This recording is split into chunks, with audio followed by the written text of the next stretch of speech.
Hey everyone, it's me, Sean Capri. Welcome to Carpool Gaming, where today we're here to talk about Senua Saga, Hellblade 2, and it's excellent. You guys, it's so good. It's a damn masterpiece. I'm so excited to tell you more about it. But before we get too far, go ahead, like the video, subscribe to our channel if you haven't already, and please leave a comment below. Let me know what you think about this video review. I'm so excited to tell you all about this game. I've had a tremendous time with it, so let's dive right in.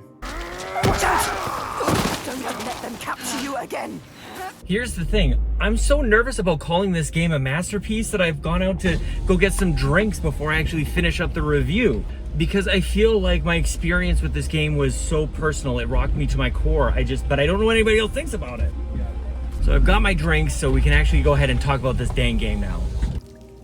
Wisdom has a price. There will always be a part of you that changes. A part of you that darkens. I just played the first Hellblade just last week, actually, and so it was a perfect experience for me to play the first game, and it blends so wonderfully into the sequel. The themes are continued, the character continues to evolve, and Ninja Theory doesn't hold back with Senua Saga. Finally, I felt like I was playing a game that people gave a shit about.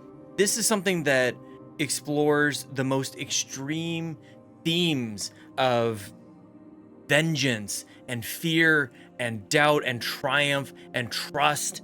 I felt like this game treated the material and the theme so maturely that's one of the biggest reasons that I'm telling you I think it's a masterpiece. When this heals, I will kill you, mad woman.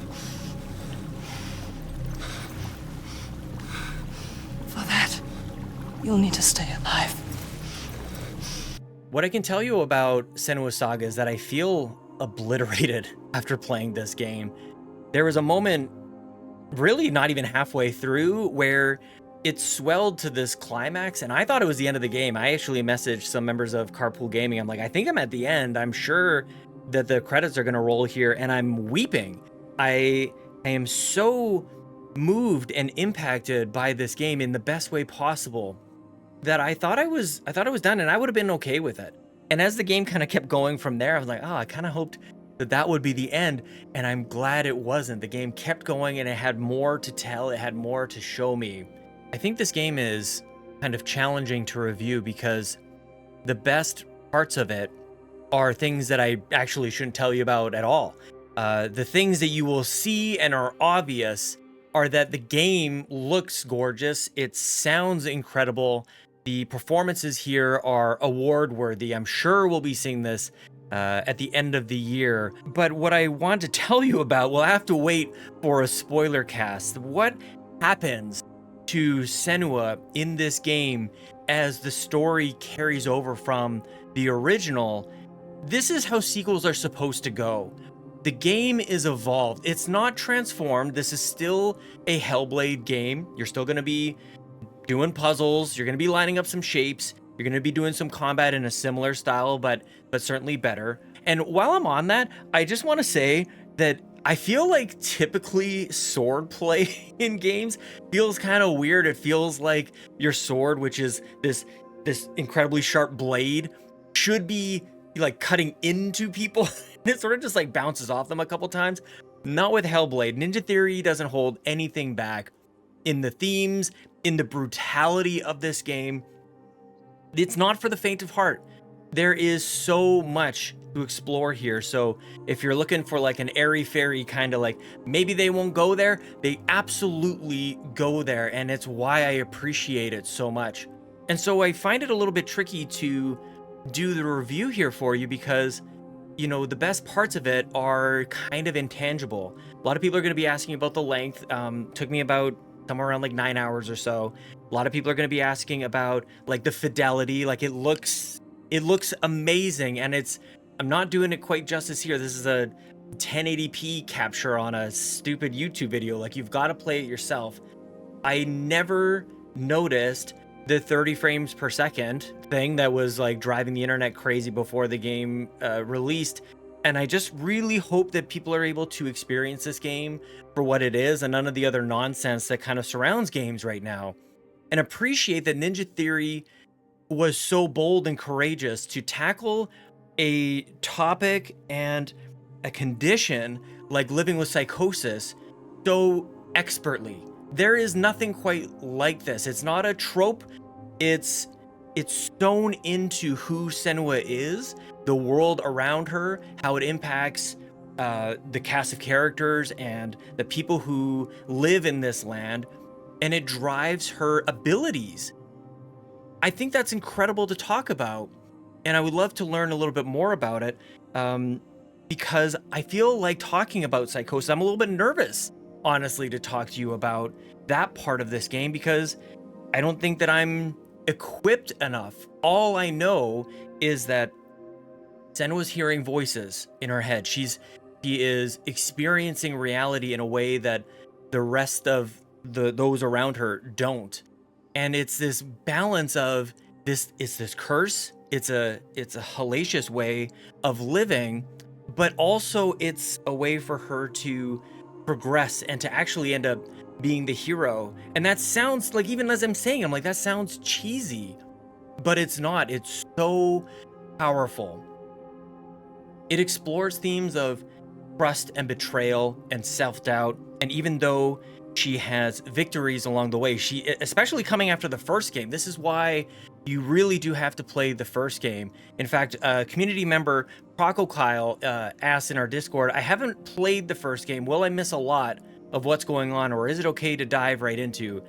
I mean, technically, yes, you could probably jump into this game without playing the first, but I don't know, guys. Like, I think you owe it to yourself to play the first one. And I can speak to it from maybe a unique experience. I just played the first one last week and I rolled right into this one. It was, the same day. I rolled credits in the morning and then I started playing this game that evening. And I really highly recommend that you guys do the same thing. And for those of you who have played the game before, maybe back in 2017, not really a long game, you can play it, roll right into this game.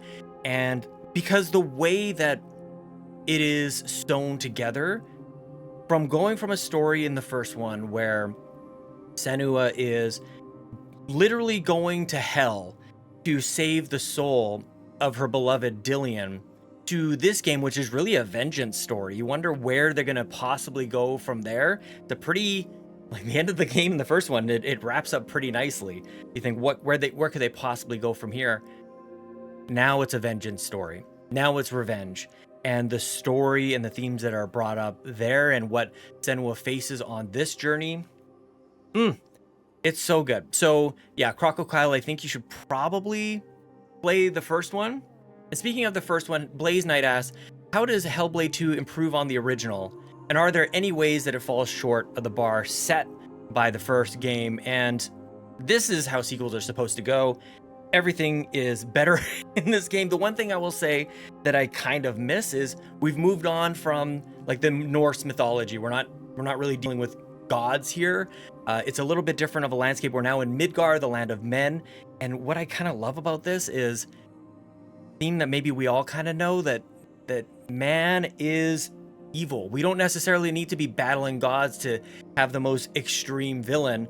We can just deal with us. We're awful. We're awful to each other, and this game explores the villainy and taking advantage of people in fear and what happens to those who gain power. Oh, you guys, I'm like, I want to explain what I mean, but you gotta play the game yourself. Probably one of the most notable things that is understated is that the narrative flows very naturally. It's not quite built like a video game, kind of like the first one was, where you do one section and then you check off that box and then you move on to the next section. Because Senua is interacting with different characters throughout this game, they kind of bring her from place to place, from beat to beat a little bit more naturally. I felt like the first game kind of put in front of you, you must defeat these two, bosses, and then you got to move on to the next section. We're going to take on some like, it's not quite built so video gamey. And that's, that's why I think the time conversation is so stupid, because the narrative just flowed and I had a great time going from a puzzle to some exploration to some storytelling to some combat. It just continues to change it up. This game is to be experienced, and I want others to experience it as well. And while I'm so high on it, I also just want to temper that just for a quick second, because as I mentioned at the top, this is not for the faint of heart. There is a brutality here in both the violence and the emotional brutality that I don't know, like, you kind of have to brace yourself for that. It's not going to be for everyone. But I appreciated it. And even though it deals with extreme things like psychosis and all these themes, I still felt somehow that there was a universality to it, that there was a way for my life experience to somehow connect to Senua's, which is insane. I've not been in this cave before. I haven't been doing these things, seeing the world the way that Senua experiences it. That's not my life, but I have had challenges and strife. I've had betrayal, had doubt. Even after accomplishing great things, I've had doubt in myself. And I know that that's something that others experience as well. And when that is shown in this game, when you experience these moments, you'll know what I'm talking about. And so I don't even really want to discuss the combat or the puzzles or the length. Like, all these things they're so secondary, because it's the themes and the way that Senua goes through this narrative that is going to be lasting with me for a very long time. It's rare for me to finish a game and feel so fortunate that it exists. And I feel so lucky that I get to share that with you here today. And I really hope that you'll pick up this game. I really recommend that you play it if you have it on Game Pass. Hope that you ignore the discussions about it should be 60 frames per second on console, or the game should be 40 hours long. I don't think I agree with any of those things. I don't think this game should be a minute longer than it is, because the experience was so special. And I think after the world sees this, Senua as a character will be elevated to one of the great characters in video game history. What she goes through, the way that she goes through it, it's exceptional. Hats off to Ninja Theory, and thank you to Xbox for providing the code so that I could experience this game and share it with our community here. I think that's going to bring us to the end of this video review. We're going to have much more here at Carpool Gaming. We'll have a review discussion and a spoiler cast coming here on the YouTube channel. We'll probably post that to our Patreon as well. We'll be discussing it with the crew on the Xbox Drive, which posts at YouTube on Fridays and on free feeds and on Patreon as well. Thank you guys for making it to the end of this video review. If you haven't done so already, hit the like button. Please subscribe to our channel and leave a comment below. Have I missed anything? I look at every single comment. I respond to as many as I possibly can. So if you have other questions that I haven't touched on in this review, please leave a comment down below. And thank you for watching. We'll see you on the next one.